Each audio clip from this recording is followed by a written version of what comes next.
I finally watched for the first time Hereditary, written and directed by Ari Aster.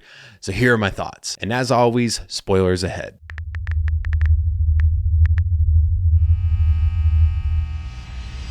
So the first thing is it does live up to the hype, which is incredibly rare these days when people hype things up for so long. I mean, this movie came out in 2018, I believe, and it's now 2023, and I'm just now seeing it for the first time. But I think part of the reason, beyond the fact that it was an amazing film, was I never saw a trailer and I've never heard a spoiler. Something that I loved about this movie that took it from good to great is the fact that you can understand it at face value, and it is probably one of the best paranormal, culty movies of our generation thus far. But if you wanted to go the extra mile and watch videos that do a deeper dive or look up articles, etc., then you can find so much packed into this movie. I honestly think I could watch this movie 3 times in a row and still not be able to fully grasp all the little things that are hidden in plain sight for you to pick up. And that's what I love about these types of films. So since this movie came out a few years ago and there's already plenty of articles and videos out there really dissecting this movie, I'm going to talk about the things that really stuck out to me. So the first thing that stuck out to me is the first lesson being taught in class and the back and forth between the teacher with some of the students.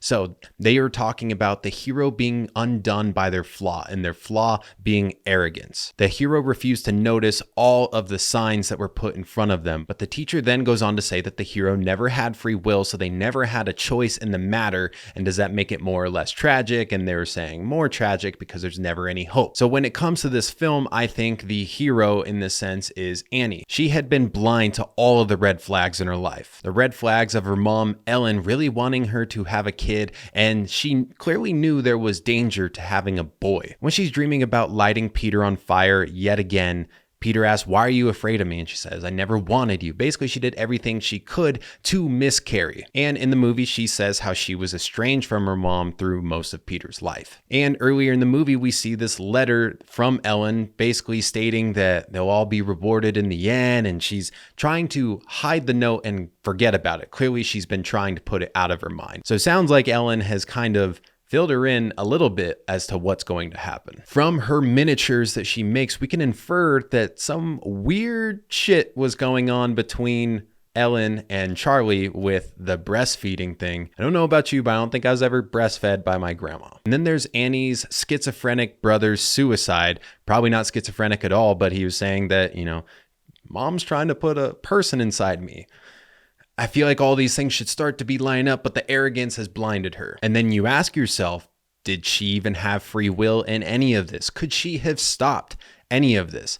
It feels like there never really was hope, and that Peter's body was always meant for this demon, and nothing that they did would change that. So after finishing the movie, I spent a lot of time reflecting on the notes that I took, and I looked back on what I wrote, that Peter was smoking weed, and it clearly shows someone outside of his window. You can see the breath coming up. So he's being watched while smoking weed. And then later he is choking from smoking weed. And it kind of seems like once the cult people realized what he's doing to his own body, it seems like they were trying to make his throat hurt intentionally to stop smoking weed, maybe to preserve the vessel perfectly for the demon payment. I'm a sucker for foreshadowing and symbolism, and I love the foreshadowing with the pigeon getting decapitated, because basically everyone in this film gets decapitated. And then we get more foreshadowing when Peter and Charlie are on their way to the party and they pass the telephone pole that has that cult symbol. And by the way, in this circumstance, I don't know if it's cult or occult. I tried looking up both of them and it seems like both will apply. So I'm just going to say cult because it is easier. So on the way home, Charlie gets decapitated by a telephone pole. Could very well be the exact same one, could be a different one, who knows. But they foreshadowed that nicely. And then, once we get to the end of the movie and we see that Peter then becomes the vessel for this demon, it's very interesting that this idea that the future vessel for this demon is killing off the current vessel of the demon, whether or not it's on purpose. I just found that interesting to think about. Something else that stood out to me very early in this movie is the constant bass line that plays through at least half the movie, it feels like. It stops at interesting points, it starts up at interesting points. I first started wondering if every time the bass line started that it was Ellen's spirit or energy kind of influencing the situation and that she was present. But later, I don't think that that's necessarily the case. I think that they're probably just doing it just for making you feel uneasy. So the blue light that makes a couple appearances throughout and seems like the spirit of the demon or, whatever powers this cult has. That's probably the only thing about this movie that I would change, only because it just feels a little bit weird to me. But I do see how without that little light, little aura, that it would take a little bit longer for the audience to put together certain pieces, like when the blue aura goes into Peter after he's jumped out the window. I think it would take the audience a little bit longer to figure out exactly what's happening. It's pretty easy to tell that he is now being possessed by the demon. Also, when Peter's in the class and he kind of follows the light around, we would probably be like, what is he looking at? And is he just losing his mind even more?